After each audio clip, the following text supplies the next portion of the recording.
Bonsoir la Guyane, bonsoir tout le monde, j'espère que vous allez bien, j'espère que vous portez bien. Moi je vais bien, je suis vraiment désolée, je commence par m'excuser.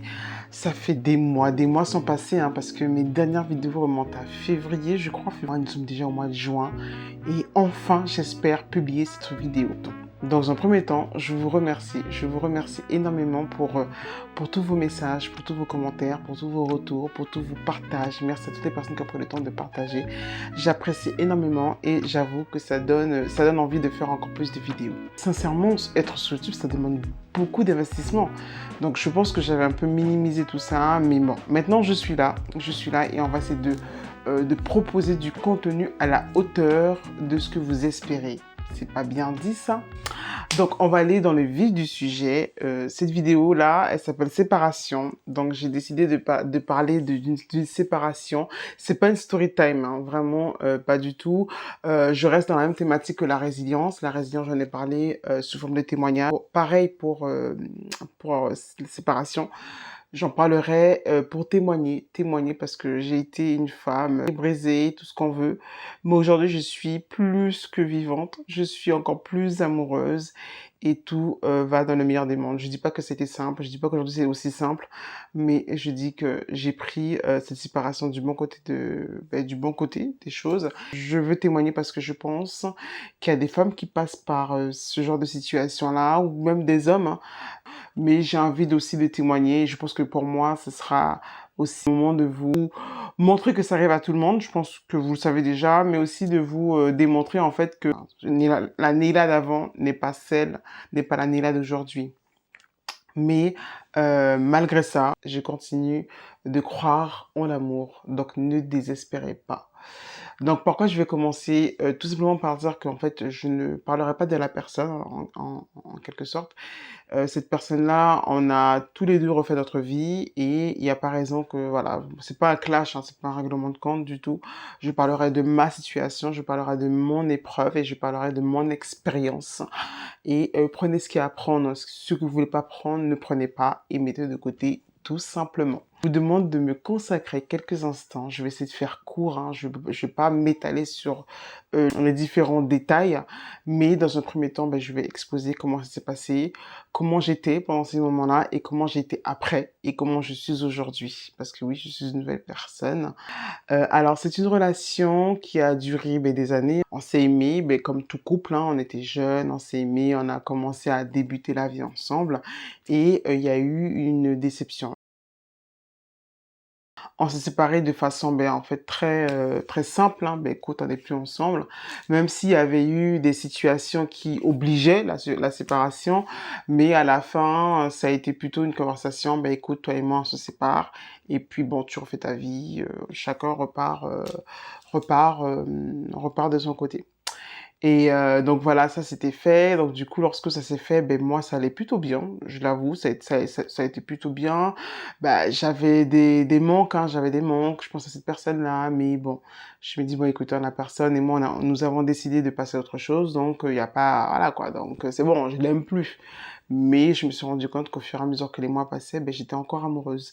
Donc du coup, lorsque je me suis rendu compte que j'étais encore amoureuse, entre le temps de la séparation et le temps de réaliser que je suis encore amoureuse, et 6 mois est passé, et pendant ces 6 mois, je me voilais beaucoup la face.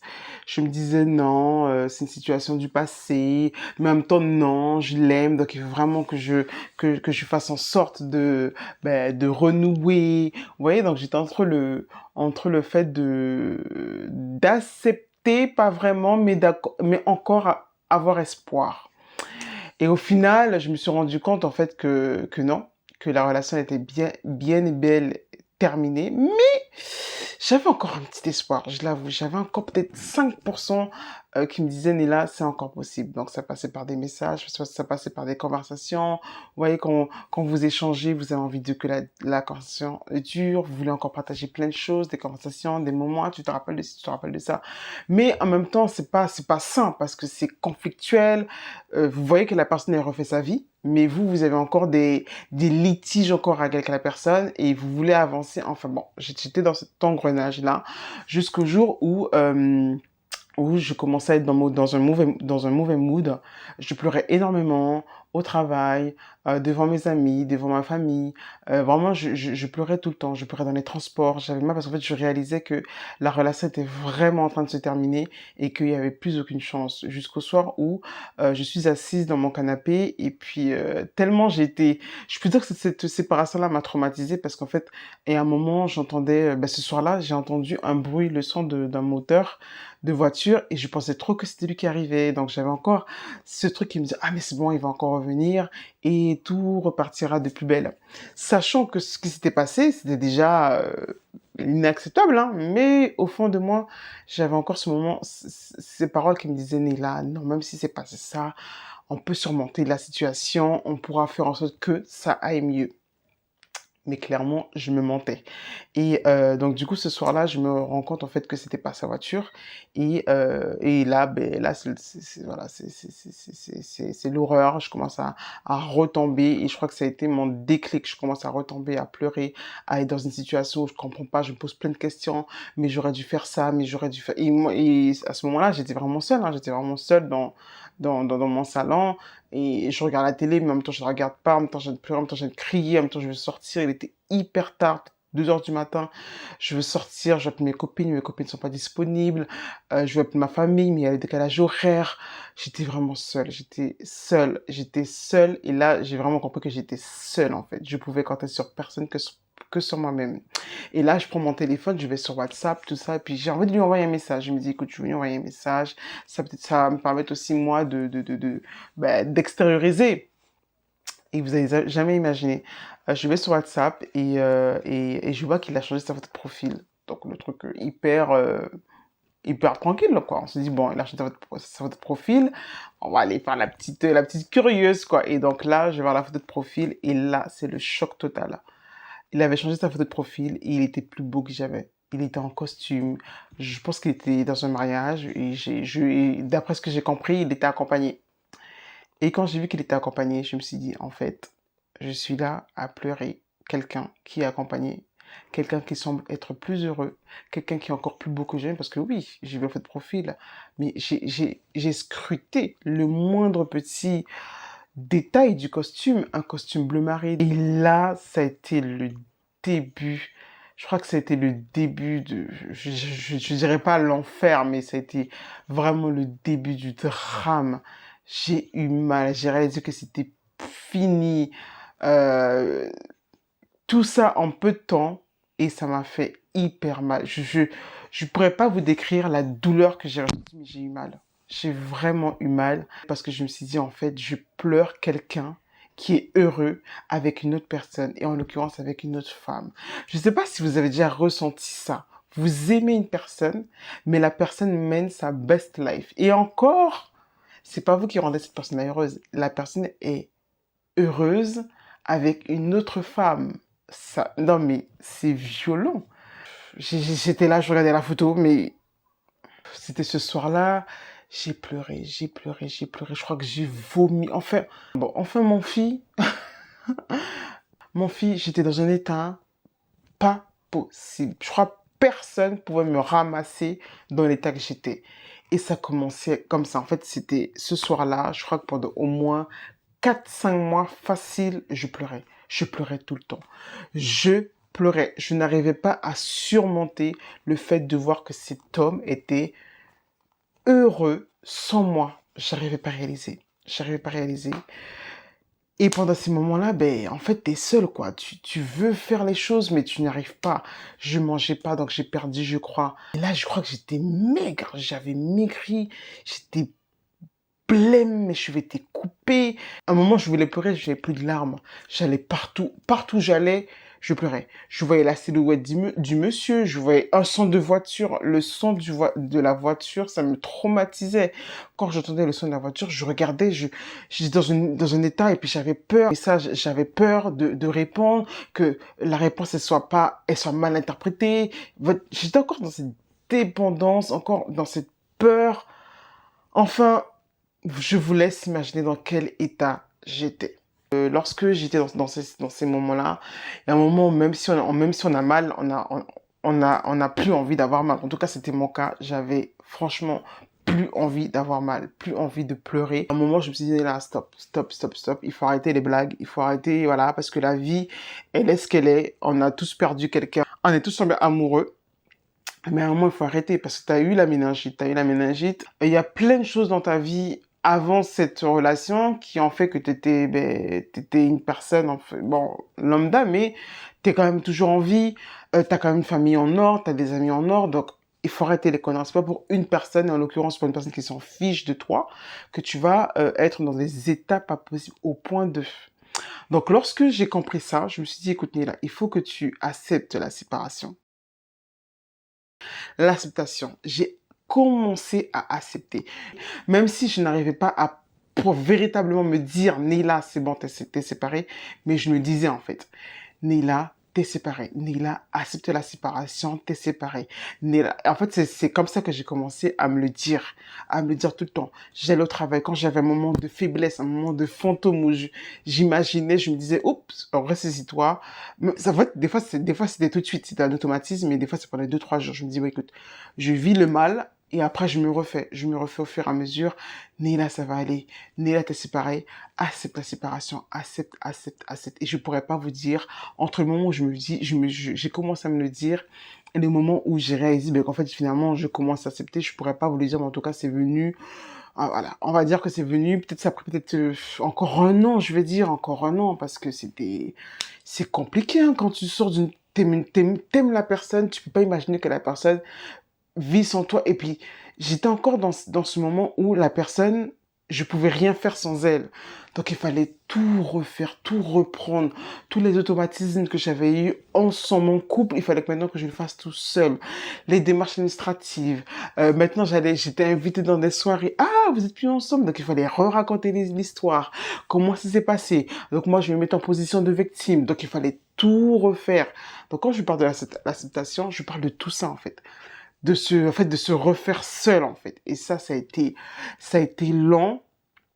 Mais en fait, comme j'avais la volonté de vouloir aller dans ce sens-là, c'était, je dirais pas simple, mais ça suivait son cours, en fait. Je le faisais pas à contre-cœur. J'avais moi-même décidé d'aller dans ce sens et de prendre le temps nécessaire. Je voulais pas faire les choses vite. Je voulais vraiment pas faire les choses vite parce que j'avais peur, en fait. J'avais vraiment peur de faire les choses vite et de me dire que par la suite, quand tu veux montrer que tu es célibataire et que tu vis ta meilleure life, j'avais peur que peut-être 2 ans après, que la séparation revienne et que je sois encore plus mal. J'avais vraiment peur de ça.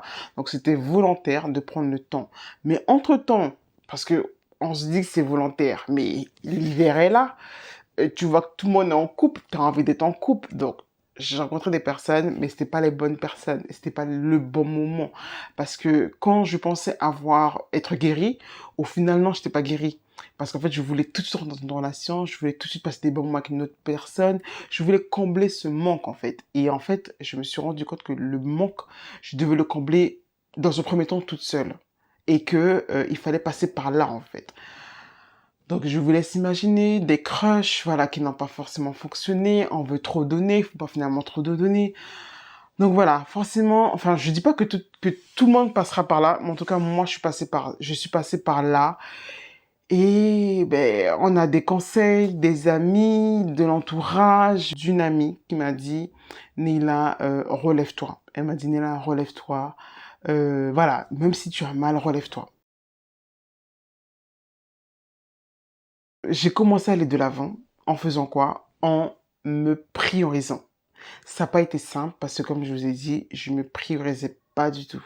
Je priorisais tout mon entourage, ma famille, les copains, les copines, le boulot.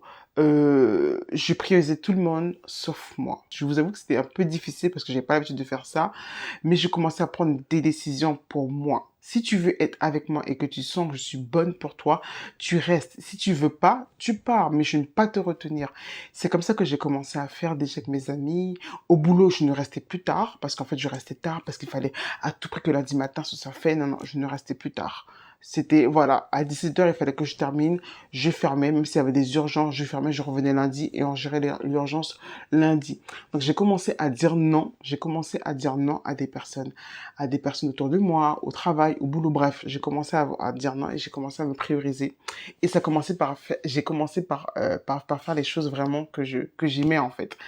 Toutes les choses qu'au final, je faisais pas, mais je me suis dit, bah, en fait, c'est le moment de faire les choses que moi j'aime, c'est le moment de commencer à penser à moi, commencer à penser à ma vie, commencer à répertorier qu'est-ce que je veux faire, qu'est-ce que je veux plus faire, qui je veux fréquenter, comment je vais m'habiller. Donc, en fait, ça a été un nettoyage sur toute ma vie. J'ai refait ma garde-robe, j'ai changé mon style vestimentaire, je me suis acheté un vélo. Je me rappellerai toujours. Le vélo, je crois que je voulais l'acheter depuis des années, mais je voulais à tout prix faire du vélo avec cette personne-là parce qu'en fait, je voulais partager ce moment avec cette personne-là. Mais du coup, pendant au moins 5 ans, je regardais les gens faire du vélo, tout le temps, je me disais, oh, j'ai trop envie de faire du vélo, j'ai trop envie de faire du vélo. Et je prenais jamais le pas dessus à me dire, je veux m'acheter un vélo. C'était le moment C'était le moment précis, donc j'ai commencé à faire du vélo, j'ai commencé à me balader dans toutes les rues de Paris, traverser les parcs à pas d'heure, aller à la Tour Eiffel, c'était mon kiff, traverser les quais, que ce soit en hiver, en été, en automne, j'aimais ces moments. Et c'est comme ça qu'au fil du temps, j'ai commencé à apprécier les moments que moi-même je m'imposais, en fait. Et en fait, ça a commencé à me faire du bien. Ça commence à me faire du bien. J'ai commencé à arrêter de penser à cette personne, en fait. Petit à petit, je me rendais compte qu'au final, ah, ben, je pense plus à la personne. Ah, ben, je vis bien. Ah, ben, en fait, ça fait ça, en fait, d'être seul et d'être finalement bien entouré par ses amis, par les personnes que nous aimons. Ça fait du bien. Je faisais des rencontres, mais les rencontres, je faisais très attention. Parce qu'en fait, moi, il me fallait un fond. Je rencontrais pas, enfin, j'essayais pas de rencontrer une personne pour rencontrer. Bon, j'avoue, des fois, la chair est faible, hein. Mais il me fallait plus. Il me fallait plus pour rentrer vraiment en relation avec la personne. Et dans tous les cas, j'étais pas prête. J'étais pas prête parce qu'en fait, je voulais à tout prix être en couple et tout ça. Mais au final, j'ai vite compris que Nila Molo, t'es encore malade, hein, t'es pas encore guéri. De moi-même, j'ai décidé de me faire suivre. Et avec ce professionnel-là, qui n'est plus de ce monde, je lui disais tout, tout. J'étais transparente. Ce professionnel-là a pu vraiment retirer le germe, en fait, de la séparation. Elle m'a vraiment aidé à faire affront à tout ce qui n'allait pas, à faire affront à tout ce que je devais faire, à faire affront pour être en voie du pardon, en fait, parce qu'au début, je ne me pardonnais pas. Je pardonnais pas cette personne-là, je refusais de pardonner cette personne. Et en fait, on m'a dit non, tu dois commencer par te pardonner. Pardonner d'avoir accepté des choses que toi-même tu ne voulais pas accepter, mais que bon, tu t'es tu. Maintenant, pardonne, pardonne.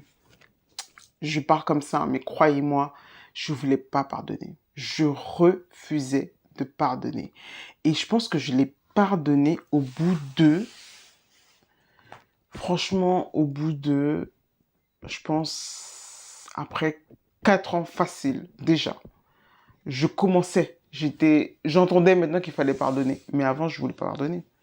Avant, je voulais pas pardonner. Je dis pas que j'étais bien, hein, mais pour moi, j'étais bien. Et moi, je vais pas pardonner. Je vais pas, en fait, j'étais en paix avec ça, en fait. Je voulais pas pardonner. Et j'allais à l'église. Enfin, à l'église, je priais, tout ce que vous voulez.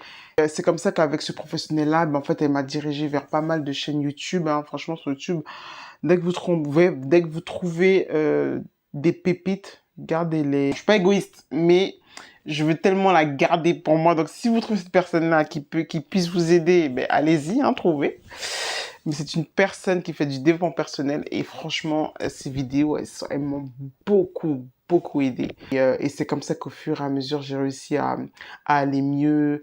Je me suis instruite, j'ai pris le temps vraiment d'aller me documenter, de faire des recherches sur la confiance en soi, sur la personnalité, sur l'être. Voilà, ça a vraiment été, ça m'a fait du bien. Je sentais à ce moment-là que je commençais à guérir. Je commençais à guérir et je commençais à avoir le pardon. Pas anticiper, mais je me disais, bon, il serait temps que, ouais, que je pardonne. pas forcément aller dire à la personne, mais écoute, tiens, je t'ai pardonné, mais je commençais à m'instruire, je commençais à prier encore plus en demandant la force, en fait, la force à Dieu de pas flancher, de ne pas retomber dans mes fantômes. Je sentais que, bon, même si j'étais guérie, mais je pouvais encore flancher, en fait. Parce que bon, il y a les réseaux, on voit plein de choses, on voit que la personne, elle évolue, sans nous, donc il faut faire face à tout ça. J'ai arrêté de parler de la personne et je commence à parler que de moi. Donc franchement, c'est des moments c'est long, mais je pense que dans une séparation, c'est important de faire ça. Avec le temps que la personne aura décidé pour elle, mais c'est pas à négliger. C'est pas à négliger de faire ce travail-là, de soi en fait, sur sa personne. Et il faut le faire. Je pense qu'il faut le faire. Et c'est comme ça que j'ai réussi à ouvrir les yeux pour voir d'autres relations, pour voir que dehors, il y avait des hommes, des bonbons, des crémeux, j'en parle, mais je bave. Tellement pour vous dire que c'est comme ça qu'en fait que j'ai réussi à me rendre compte, en fait, c'était juste pas la bonne personne pour moi, tout simplement. J'ai commencé à m'inscrire sur des sites de rencontres, à aller manger avec des amis, des hommes qui me courtisaient, mais que je disais, vas-y, non, pas ceci, il est pas comme ci, il est pas comme ça. J'avais des critères comme ça. Mais moi, je faisais pas la moitié, hein, mais moi, j'avais des critères comme ça. Et c'est comme ça que je me suis laissé prêter au jeu, hein, parce que bon, il faut dire, on est en 2023. Moi, je me dis pas que non, mon prince charmant, je vais le rencontrer dans la rue comme ça, on va se cogner, non. Pour moi, voilà, il faut aussi se mettre dans l'air du temps. Ben, il y a les réseaux sociaux, il y a les sites de rencontres, ben, il y a les bars, voilà, on sort, on accepte toutes les invitations. Bien sûr, on garde nos valeurs, hein, mais c'est comme ça que je me suis dit, bon, allez, pourquoi pas commencer à... je vous laisse imaginer. Bon, du coup, ben, j'ai rencontré quelqu'un. J'ai rencontré cette personne-là. Et au début, je pensais pas. Au début, je me suis dit, bon, écoute, on va discuter, on va échanger, voilà, ça va être tranquille, quoi, tranquille, mais sans pour autant aller du côté physique. Parce qu'au début, c'est vrai que j'appréhendais un petit peu. Parce qu'en fait, voilà, il faut dire aussi que le retour à la vie physique, à la vie, voilà, d'une femme et les attirances, ben, ça prend, voilà, il faut commencer à aller chez l'esthéticienne. Bon, je passe ces détails, mais vous voyez, en tant que femme, ça m'a brisé, c'est vrai, mais il fallait que je redevienne, en fait. Je redevienne femme, il fallait que je me redécouvre, il fallait que je sache ce que j'aime, ce que j'attends, et tout ça, ça a servi à ça, mon célibat. Ça a vraiment servi à ça. Parce qu'aujourd'hui, je sais ce que je veux. Et j'ai rencontré cette personne-là, et ben, du coup, cette personne-là, ça a matché. Ça a matché. Au début, c'est vrai que j'avais des appréhensions, parce que le monsieur, il est beau. Je sais que tu me regardes. Tu es beau, tu sais que tu es beau. Le monsieur, il est beau. Je me suis dit, ah, mon Dieu, je vais retomber dans une situation où je pourrais pas pouvoir m'en sortir. Le monsieur est beau. Le monsieur, en tout cas, pour moi, il avait tout, hein. Enfin, pour moi, il était, en tout cas, les premiers critères, il les remplissait. Je me suis dit, Néla, si tu t'embarques dans cette histoire avec cet homme, tu seras mal barré. Mais je me suis dit, au final, c'est aussi, cette expérience-là va me permettre aussi de savoir où je vais. De savoir est-ce que vraiment t'es guéri de voilà, ce qui s'est passé. Et j'ai commencé à me passer des moments avec cette personne-là. Et jusqu'à présent, franchement, parce qu'on est jeune, on dit oui, c'est vrai que l'amour, c'est ça, c'est ça. Je crois que cet homme-là, j'ai vraiment j'ai vraiment appris ce que c'était l'amour d'un homme. Vraiment. Et je répète, hein, c'est pas l'aspect physique, hein. L'amour, les valeurs, la valeur de l'amour, c'est là que j'ai appris ce que c'était. J'ai attiré cet homme et cet homme m'a donné un peu ce que j'avais déjà commencé à cultiver. Et bien, il m'a donné, je crois, en foi. Et c'était pas des faux semblants. Le monsieur m'a donné de l'amour. Et pour moi, l'amour, ça passe partout. Me tenir la main, m'ouvrir la porte, m'embrasser là, la main. Ah,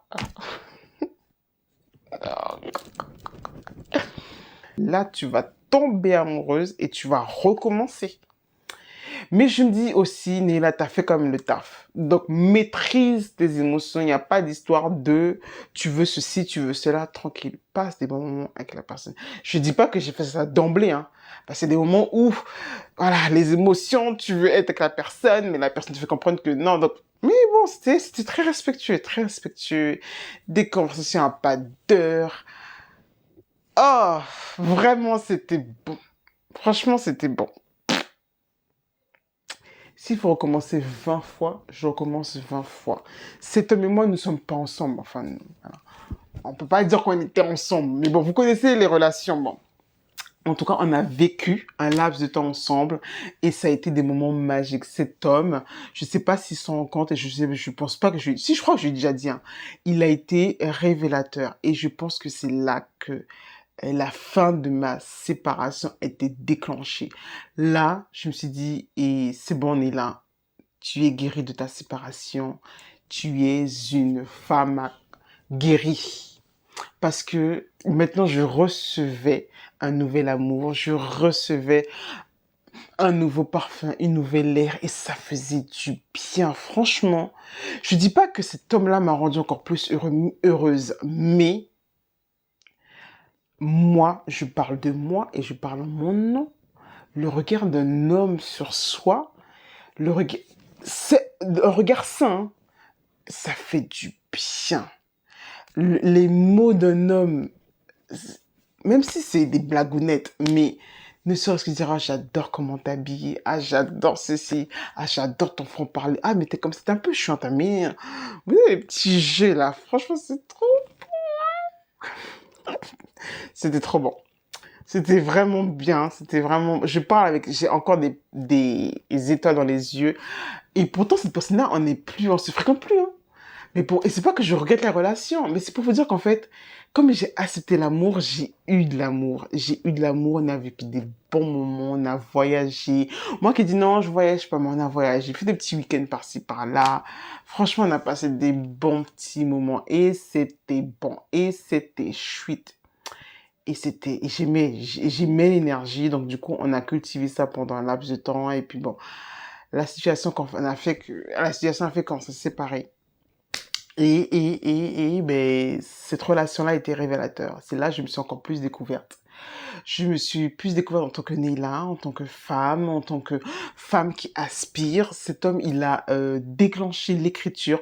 Bon, j'aimais déjà écrire, mais il a été vraiment le truc qui a fait, bon, je me remets à l'écriture.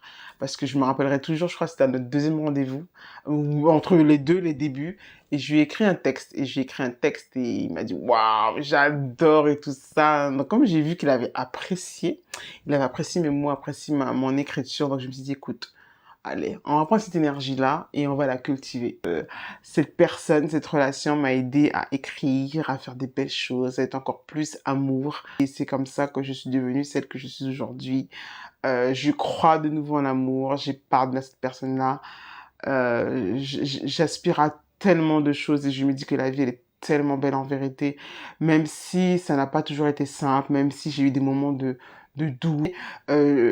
Dans ma tête, je reste focus. Je reste focus à me dire que Neila, tu as encore des expériences à vivre, tu vas encore vivre des belles expériences. Maintenant, tu sais ce que tu as vécu. Ça fait partie de ton histoire, hein, parce que je pense clairement que si j'ai pas vécu ça, je sais pas si j'aurais été là à vous parler, parce que voilà, ça c'est autre chose aussi. J'avais mon rêve de faire des vidéos comme ça, de faire de la photo. Je crois que c'est depuis 2011. J'avais quel âge? Je sais même pas, j'avais même pas 20 ans, j'avais même pas 21 ans. Et c'est qu'aujourd'hui, en 2023, vous imaginez que je commence à faire de la vidéo. Donc tout ça, ça m'a permis aussi vous voyez, de faire vraiment les choses que je voulais et de bien faire les choses. Franchement, j'aime faire les choses bien. J'aime rendre les gens autour de moi heureux, mais je me priorise sur tout. Je me consulte avant de prendre des décisions. Donc voilà, je vous conseille vraiment de suivre un petit peu ce témoignage et de prendre ce qu'il y a à prendre. Après une séparation, c'est compliqué, c'est pas simple, c'est difficile. Des fois, il y a des enfants entre tout ça. mais gardez la tête froide. Gardez la tête froide. Voilà, cette vidéo-là, je l'ai fait vraiment pour vous. Prenez ce qu'il y a à prendre et soyez en harmonie avec vous-même. Ça prendra le temps. Ne soyez pas pressés à vous dire non, qu'il faut à tout prix que je démontre que je suis que je suis une femme forte, que je suis cela. Non. En vérité, ce qu'on ne dit pas, c'est qu'en fait, on souffre. Ça fait mal. Et on a envie de pleurer, on ne comprend pas, on se pose plein de questions. Mais soyez créateurs, choisissez les émotions que vous avez envie de vivre. Et ça prend le temps que ça prend, mais c'est possible. Soyez courageux. Je vous souhaite vraiment de connaître l'amour, parce que l'amour, ça fait du bien. L'amour est chouette, comme j'aime le dire. Et c'est pour ça que j'utilise ces trois mots, ces trois mots. On vit, on love et on fait l'amour. Dans toute chose, soyez amour. Je dis pas que le monde il est parfait. Il y a le mal, il y a le bien. Mais choisissez votre camp. Choisissez les bonnes personnes, choisissez les bons amis, ça fait la différence. Tout va aller pour le mieux. Une séparation n'est pas la fin de tout. Et c'est vraiment ce que vous devez, ce que je vous conseille en tout cas de faire. Donc j'espère que cette vidéo-là vous aura plu. J'espère qu'elle sera pas trop longue. Je vous embrasse. N'oubliez pas de partager, de commenter, de me faire un petit retour en commentaire ou en privé. Je prends tout. Je vous adore et je vous dis à très vite. La prochaine vidéo, je ne sais pas. Voilà, je ne sais pas, mais ça va arriver et je fais de mon mieux. J'espère que vous avez apprécié. Je vous embrasse et je vous dis à bientôt. On vit, on love et on fait l'amour. Tchuss!